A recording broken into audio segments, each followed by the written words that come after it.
Si je te dis chaos, ça te fait penser à quoi? Si je te dis la lumière, à quoi ça te fait penser? Si je te dis chaos, qu'est-ce que tu ressens à cet instant? Qu'est-ce que tu vois? Qu'est-ce que tu perçois? Qu'est-ce que tu imagines? OK. Si je te dis lumière, qu'est-ce que tu ressens à cet instant?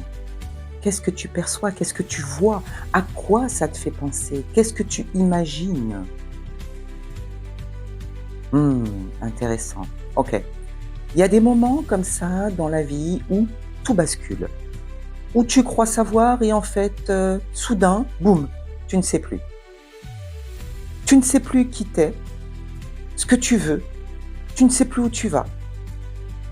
Ça t'est déjà arrivé ce genre de bascule intérieure? Moi, plein de fois dans ma vie. Le chaos intérieur, lui, il prévient pas. Il surgit de nulle part et te frappe en plein dedans. Tu perds tous tes repères. Tu ne sais plus où t'en es. Ça se ressent en dedans de toi. Tu es contracté. Parfois, ça peut arriver après une rupture, une grosse fatigue accumulée, après un deuil, après un burn-out, ou sans aucune raison apparente, aucune cause apparente. Le chaos, quand il frappe, il bouscule tout. Tout ce qui n'est plus ou pas aligné avec soi. C'est un sujet que beaucoup d'entre nous avons traversé, ou même traversons encore, et pour l'avoir expérimenté à maintes reprises, j'avais vraiment très à cœur de partager cela avec vous, de faire cet épisode et d'en parler afin de partager avec vous, pour te rappeler que tu n'es pas seul. Parce que dans ces moments d'épuisement, d'inconfort, de burn-out, on a tendance à s'isoler et très souvent, on n'est ni écouté, ni entendu et encore moins comprise. Ce qui fait qu'on se débat intérieurement, seul, face à ces démons. On se renferme sur soi-même. Notre énergie s'alourdit jusqu'à créer des mots MAUX. Clé numéro 1, ne t'isole pas. Le chaos, c'est un grand débat. Du chaos naît la lumière. Hello belle âme, je m'appelle Alexandra, écrivaine intuitive, passionnée par le développement personnel, la spiritualité et le pouvoir du verbe. Je crois en la beauté de l'authenticité et en la force tranquille des âmes qui osent briller. Messagère d'âme, je tisse des ponts entre les mondes visibles et invisibles à travers mes mots, ma voix et ma sensibilité. Ma mission? Inspirer, éveiller et accompagner celles qui souhaitent oser être pleinement elles-mêmes. C'est pour toutes ces raisons que j'ai créé le podcast Âme rebelle. Cet espace doux, libre et puissant à la fois, un cocon sonore où je partage des messages inspirés, des réflexions de cœur et des guidances pour t'accompagner sur ton chemin d'éveil, d'alignement et de transformation intérieure. Et si tu ressens cet appel à l'authenticité, au vrai, au partage du cœur, du sacré, féminin, libre et vivant, alors cette chaîne est faite pour toi. Et toujours dans le cœur, partage cette chaîne avec d'autres sœurs d'âme. Le chaos.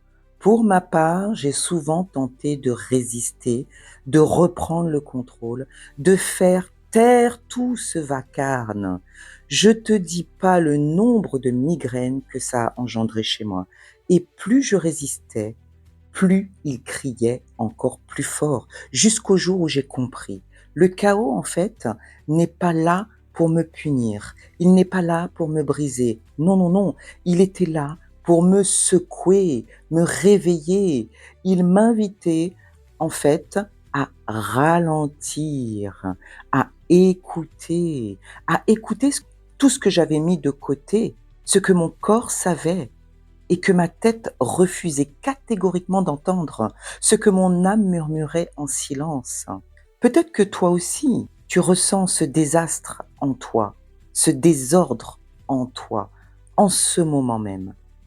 Ça peut ressembler à une hypersensibilité soudaine, des insomnies, de l'irritabilité, un brouillard mental ou, comme j'ai pu le vivre aussi, un vide, le vide.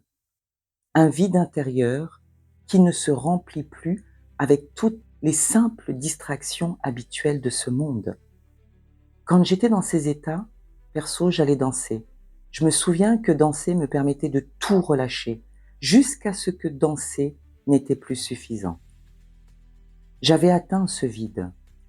C'était même limite effrayant, parce que tu te dis, mais je n'ai pas à me plaindre, ma vie va bien, ma santé va bien, j'ai un toit sur ma tête, je mange à ma faim, alors pourquoi je me sens si mal, si vide en dedans? Waouh, plus rien ne m'allume. Je ne ressentais plus rien. Le chaos intérieur n'est pas toujours spectaculaire. Parfois, il est très discret, mais tellement profond. Il va remettre en question tous nos choix, toutes nos relations, tous nos rythmes bien rythmés. C'est l'âme qui tambourine à la porte du cœur. Alors qu'est-ce que je pouvais faire? Fuir? J'ai tenté, j'ai essayé. Ça n'a pas marché. Il m'a rattrapé et là, il a cogné encore plus fort. Donc, fuir n'était pas la solution. Le chaos, quand il est là, c'est qu'il a besoin en fait d'être vu, d'être reconnu et d'être honoré. Waouh! Quand j'ai saisi ça, c'était grandiose. Comment ce truc qui m'emmerde au plus haut point profondément me fait mal en dedans, me fait partir en vrille totale, et moi, je devais l'honorer en fait. Lui dire merci de foutre la merde dans ma life. Ben oui, et je l'ai compris assez tard. Mais bon, comme on dit, vaut mieux tard que jamais, n'est-ce pas? Alors j'ai appris, j'ai osé grandir là-dedans. J'ai osé le traverser avec douceur, en prenant ma plume par l'écriture. J'exprimais, en dansant ce qui ne se dit pas, en marchant seul, en pleine nature, en laissant les larmes couler sans les juger. C'est vraiment un processus sacré. On dit d'ailleurs les larmes, c'est l'antidote de l'âme. Je vivais une sorte de mue intérieure. Et j'ai pu découvrir que je n'étais pas cassée, je n'étais pas brisée. J'étais encore là, je respirais. J'étais en train de laisser mourir tout ce qui n'avait plus lieu d'être dans ma vie, tout ce qui n'était plus aligné à mon être authentique, tout ce qui faisait baisser ma vibe pour renaître. J'ai également pris conscience que la paix, la véritable paix intérieure, eh bien c'est un choix. Et tant que je ne la choisissais pas, je ne l'obtiendrai jamais. La paix ne vient pas toujours avec des plumes blanches et un bol de thé. Parfois, elle est rude. Elle demande par exemple de dire non quand mon cœur dit non. Elle demande aussi par exemple de partir quand je ne suis pas bien là où je suis. Elle demande de poser des limites. La vraie paix est celle qui naît du chaos, pas celle qui l'évite. La véritable paix ne ressemble pas toujours à du calme apparent. Je pouvais paraître quelqu'un de très calme et pourtant, en dedans de moi, c'était explosif. La véritable paix que j'ai longtemps cherchée à l'extérieur de moi, je l'ai trouvée dans un ancrage profond, une vérité silencieuse en moi. C'est le moment où tu dis « Je choisis de ne plus me trahir. Je choisis de ne plus me trahir. Je choisis d'honorer ce que je ressens. Je choisis la paix, même si elle déplaît. C'est un acte d'amour et de courage. Aujourd'hui, si tu traverses un chaos intérieur, souviens-toi de ceci, qu'il n'est pas là pour t'abîmer. Il est là pour te révéler. Tu n'es pas seul, tu es en pleine initiation. Et si tu le peux, ce soir, prends quelques instants, assieds-toi, ferme les yeux, pose ta main sur ton cœur et demande-toi doucement, de quoi ai-je besoin pour retrouver la paix? Et écoute la réponse. Elle est là, en toi. Ne l'ignore pas. Je te propose une méditation guidée pour ancrer la paix en toi. Tu la trouveras dans la légende sous cet épisode. J'y déposerai le lien vers ma chaîne YouTube. Je t'invite vraiment à l'écouter au calme et autant de fois que tu ressentiras que la paix t'échappe et que tu manques d'ancrage. Grand merci à toi, belle âme rebelle, d'avoir partagé ce moment avec moi.